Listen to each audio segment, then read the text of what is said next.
खाने के शौकीन हैं तो आपने बास्केट चाट का नाम ज़रूर सुना होगा, और अगर आप लखनऊ में रहते हैं तो आपने बास्केट चाट ज़रूर खाया होगा।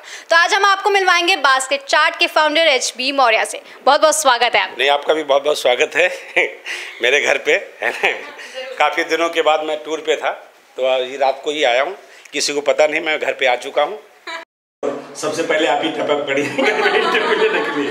चलिए हमारे भाग्य। खैर, तो आप आज मतलब चाट किंग के नाम से मशहूर है। ये लोगों ने नाम बिगाड़ दिया मेरा। अच्छा। पहले नाम मेरा हरदयाल मौर्य था, उसके बाद लोगों ने छोटू रख दिया, किसी ने चाट किंग कर दिया। तो लोग नाम देते रहते हैं कुछ ना कुछ।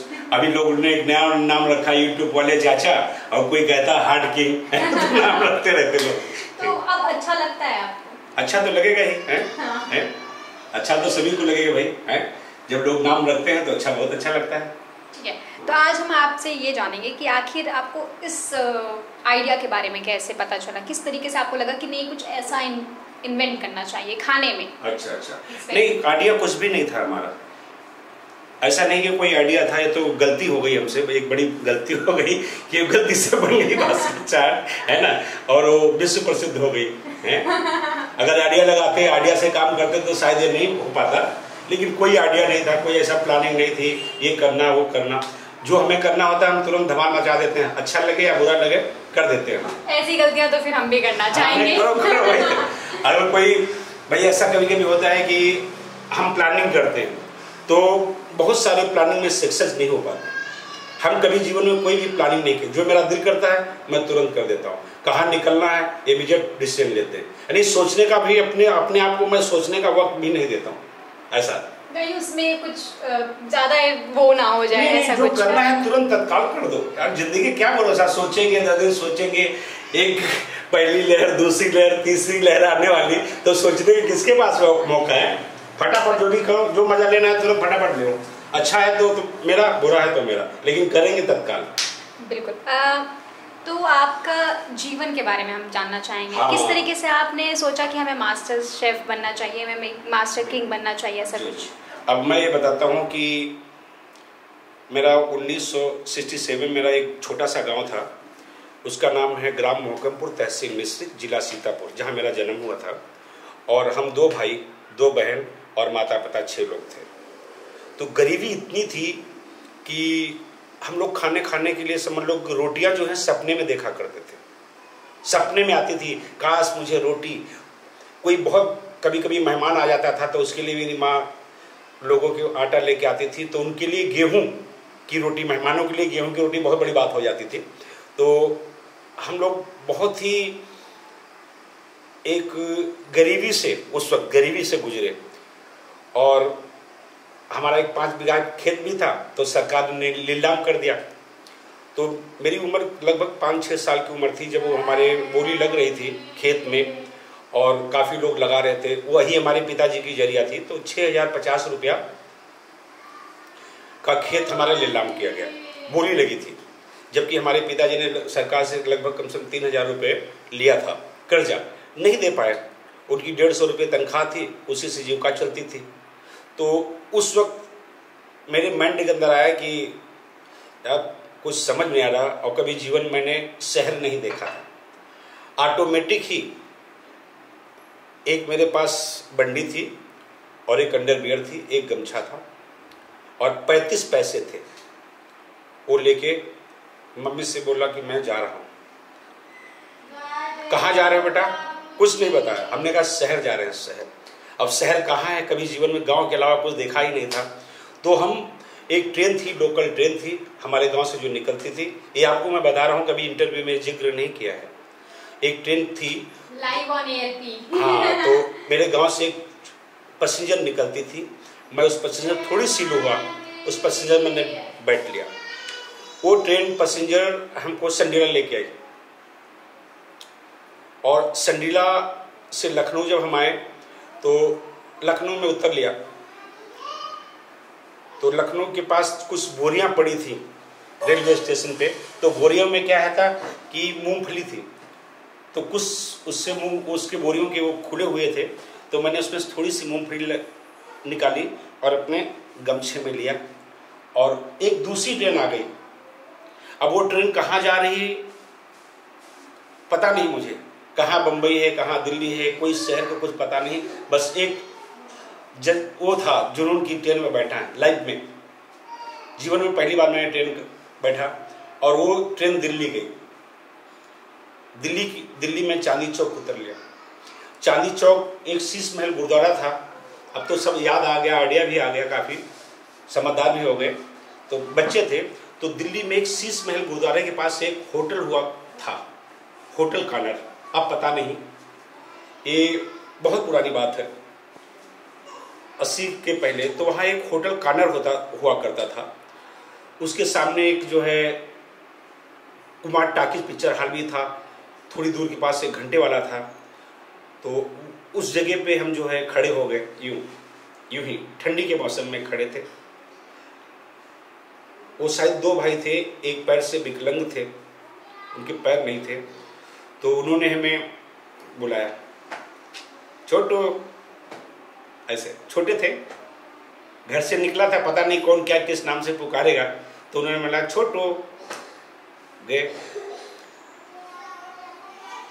काम करोगे बेटा? हमने कहा हाँ करेंगे। क्या कर लेते हो? हमने कहा सब कर लेते हैं। चलो ठीक है, सब कर लोगे ना? हाँ ठीक, सब कर लेंगे। बस तुरंत उन्होंने हमें काम पे रखा, और काम पे रखा। इतना बेहतरीन आदमी जीवन में हमने नहीं देखा था। 2-3 दिन 4 दिन काम किया होगा, 4 दिन। फिर मेरी माँ की याद आने लगी, तो हमने कहा कि बाबूजी हम घर जाएंगे। वाह, घर जाओगे तुम? क्यों, मन नहीं लग रहा? हमने कहा नहीं लग रहा। फिर उन्होंने कहा कि ऐसा है, अपने भाई को बोला कितना पैसा है। तो मेरे जो नाड़ा जो रहता ना, उसमें होल में एक 10 पैसे और एक चवन्नी थी। बोला किराया है? हमने कहा हाँ बाबूजी है किराया।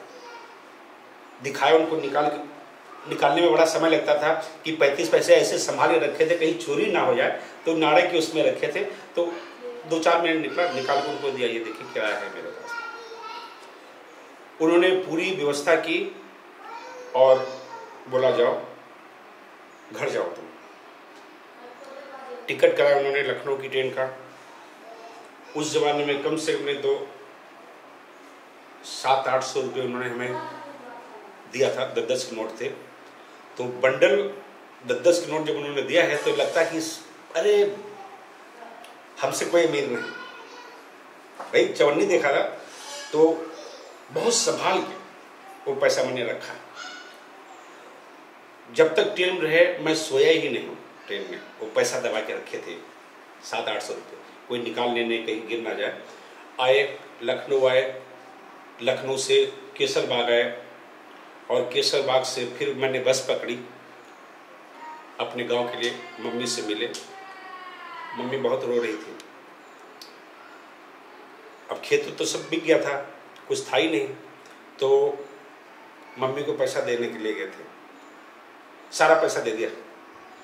अरे बोला इतना कमाला है बेटा, तू जा फिर जा, जहां जाना चोरी मत करना, ईमानदारी से रहना, और किसी के साथ भी कोई अगर तुमको गाली भी देता है तो उसको कभी जवाब मत देना। बस ये सब कह के फिर हम चले आए। ये शायद 125 रुपये मम्मी ने भी दे दिया था। चले, एक बस वाला था तो बिठा लिया, ऐसे बिठा लिया, बस पे बिठा लिया, लखनऊ आ गए। लखनऊ एक मोती महल उस वक्त था हजरतगंज में, जो हमारे मालिक हैं कन्नू भैया, उन्हीं की ब्रांच थी, नया नया खोला था मोती महल। तो वहाँ पे हम काम करने लगे। लगभग 5-6 साल वहाँ पे काम किए। यानी जो कारीगर हुआ करते थे, तो वो जब कारीगर सब काम खत्म करके चले जाते थे, जो उनके कपड़े हुआ करते थे, तो हम खूब मलमल के धोते थे। सोडा कास्टिक जो मिला पतली में डाल के खौला के धो के और टांग देते थे। तो खुश हो जाते थे सुबह भाई। तो धीरे धीरे करके सब लोग खुश होते गए। उसके बाद दूसरी जो हमारे कन्नू भैया उन्होंने दूसरी भी ब्रांच डाली मधुबन, उन्होंने भी फिर बोल दिया छोटू वहाँ जाओ, तो हम मधुबन काम करने लगे। वहाँ भी 6-7 साल काम किए। फिर वहाँ से हर साल मैं माता वैष्णो देवी साइकिल से जाने लगा, साइकिल से। यानी जब भी मेरे पास तनख्वाह इकट्ठा हो जाती थी, उस वक्त हमारी तनख्वाह शायद 900 रुपये थी, तो साल भर इकट्ठा कर लेते थे पैसा। जब इकट्ठा हो जाते थे पैसा तो साइकिल मेरा मालिक दे देता था और अपने खर्चे से मैं माता वैष्णो देवी दर्शन के लिए निकल जाते थे। धीरे धीरे बहुत लोग प्यार करने लगे और जिसके वहाँ घर में जाओ, छोटू मेरे घर में आना, तुम इधर आओ, तुम उधर आओ। कुछ समय बीता तो 1992 में फिर इन्होंने एक रॉयल कैफ़े था हजरतगंज में, तो उन्होंने रॉयल कैफ़े को टेक ओवर कर लिया। यानी वो राजा साहब का था। राजा साहब से कन्नू भैया ने, मुरली भैया ने दोनों मिलके डिसीजन करके उस रॉयल कैफ़े को ले लिया।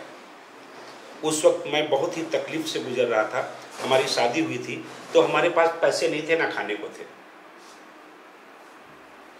8 जून को शादी थी और हमने 3000 रुपये में शादी की थी और हमारे लाले पड़े थे। हमारे पास ना तो चटाई थी, ना कुछ भी खाने वाने का, ना एक पंखा था, कुछ भी नहीं था। हम उस रोड से गुजर रहे थे, पता नहीं लग था। जो कन्नू भैया वो 4 बाग में थे, न्यू भारत एक होटल था, तो वहाँ बैठे थे। बोला कि मैंने रॉयल कैफ़े लिया है, छोटू तुम काम कर लो। हमने कहा ठीक है भैया, कर लेता हूँ। बोला कर पाओगे? हमने कहा हम कर लेंगे, आप उसकी टेंशन मत लो, कर लेंगे। जगह देखे, बड़ी जगह, क्योंकि दिल्ली उल्ली देख लिया तो बड़ी जगह बैठने में बड़ा मज़ा आता था। तो वहाँ पे हम बैठ गए। बैठने के बाद एक मेरे वहाँ नेपाली था, तो बास्केट बनाता था, उसका नाम रामू था। तो बास्केट नहीं बनाता था, वो चाइनीज का बहुत अच्छा कारीगर था। तो दारू बिना काम नहीं करता था, तो दारू पी के हमको बहुत गाली देता था, मालिक को भी सबको देता था। आदमी दिल का साफ था, लेकिन वो लगता था कि मैं बहुत बड़ा कारीगर हूँ। तो वो चाकू से जो है बास्केट को काटता था यूं करके, और मोटा मोटा, इतना मोटा, ये देख बनाया, ये देख बनाया। तो हमारे मालिक को भी ये बातें शायद याद ना हो, तो उस वक्त वो मिनी महल खोला था, तो मिनी महल में 1-2 बास्केट बनाया था। और हमारी आदत है, जो कोई भी चीज़ देख लेते तो उसको बेहतर करने की कोशिश करते हैं। तो किसी ने हमारे लिए लेके आया सैंपल, उस वक्त हम मधुबन में थे, लेके आया, ये देखो बास्केट। भट, हमने कहा ये क्या बनाया? उल्लू है, हम इससे अच्छा बना दूंगा भी। तो हम जिससे आलू का लच्छा निकालते थे, वो आलू के लच्छे को छन्नी में करा, 2 छन्नी के बीच, और डाल दिया, उससे बेहतर टोकरी बन गई। फिर कई लोगों ने सोचा इसका नाम रखा जाए, तो अब कन्नू भैया जो है बहुत दिमाग बहुत है, कंप्यूटर भी फेल है उनके आगे। वो आइडिया देते रहते और हम उसकी कॉपी करते रहते थे। अब तो खैर भाई देखो क्या होता है कि किसी के पास आइडिया अगर हुनर कॉपी कर ले तो उनकी बात को हम बहुत बारीकी से पकड़ते थे। जरा सा बोल दे, कितना भी हो, हम सोचते परफेक्ट बोल ले, वो माइंड के अंदर उतार लेते थे। फिर उन्होंने बास्केट चाट का नाम रखा गया। और उस वक्त लखनऊ में इलेक्शन था, तो उस दिन 5-6 बास्केट बनाई थी। ये समझ में आ रहा था इसके अंदर भरे के आलू टिक्की डालें, दही बड़ा डालें, पापड़ी डालें, छोले डालें।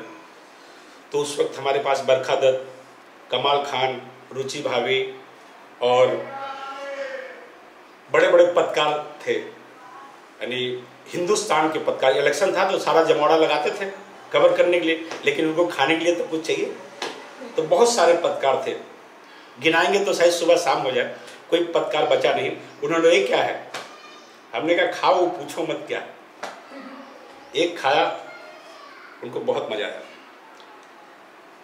और हेमंत शर्मा थे जल सत्ता के, आज तो शायद सब बड़े बड़े हो गए होंगे, उस वक्त भी बड़े थे। हाँ, शायद नाम सुना होगा, हेमंत शर्मा, जल सत्ता, सुधीर शर्मा टीवी के डायरेक्टर हैं। तो बहुत सारे लोग थे, गोविंद पंतराजू, आज तक, तो सब आते रहते थे यहाँ पर हम लोग। उसके बाद टाइम्स ऑफ इंडिया की एक शिखा सिंह जी थी, अब उसी दिन मैंने बास्केट बनाई थी, 2 दिन भी नहीं गुजरा था, उन्होंने फ्रंट पेज पे यहाँ से निकलता था वीकेंड मेनू, उनका पेज था फूड कोर्ट, तो सैटरडे को एक पेज निकलता था फूड कोर्ट, उसमें मेरी इतनी बड़ी फोटो उन्होंने छापी है कि आधा पेज पे बास्केट चार्ट के साथ। मुझे पता ही नहीं था, मैं तो अपने बनाने में मस्त थे, यूँ करके कटिंग रखी है, बहुत पुरानी कटिंग रखी है। उसके बाद समझ में नहीं आया बास्केट, हर आदमी कहने लगा भाई बास्केट दो, बास्केट दो, बास्केट दो, बास्केट दो। हमने कहा ये क्या होता है बास्केट यार, आलू टिक्की खा लो, दही बड़ा खा लो, पापड़ी चाट खा लो, नहीं बास्केट चाट खाना।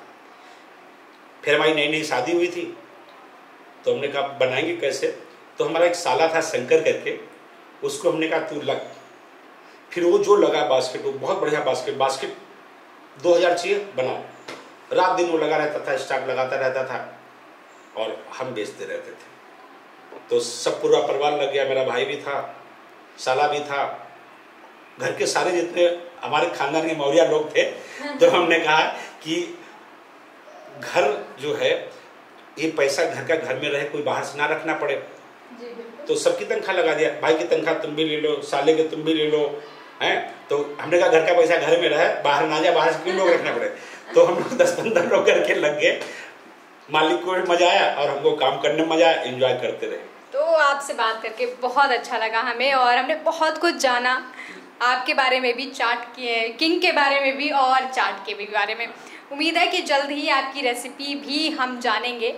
बिल्कुल बिल्कुल, रेसिपी हम बहुत सारी बता देते हैं, हमारा कोई सीक्रेट नहीं रहता, यानी सीक्रेट हो, बहुत सारे लोग बोलते हैं कि मेरे ये सीक्रेट है, ऐसा लग रहा है कोई परमाणु बम बना रहे हैं नहीं बताएंगे, तो ऐसा कुछ हमारा नहीं रहता, वही मसाले रहते हैं, सेम जो भी रहता है हम पब्लिक के सामने सार्वजनिक कर देता हूँ कि पता नहीं आज हैं कल नहीं रहे, लेकिन हमारा वीडियो हमेशा चलता रहे, है ना? बिल्कुल, आज रहे कारवा चलता रहना चाहिए। चलिए, तो ये हमारे साथ थे एचबी मौर्य, जो चाट किंग के नाम से जाने जाते हैं, हार्ट किंग के नाम से जाने जाते हैं, और इनकी चाट आपने जरूर खाई है, और नहीं खाई है तो जरूर जाएं और खाएं। मत खाएं, बोलो घर पे बनाएं घर पे बनाएं। तो फिलहाल इतना ही। कैमरा पर्सन राग मौर्य के साथ स्नेहा तिवारी, एल्फ न्यूज़, लखनऊ।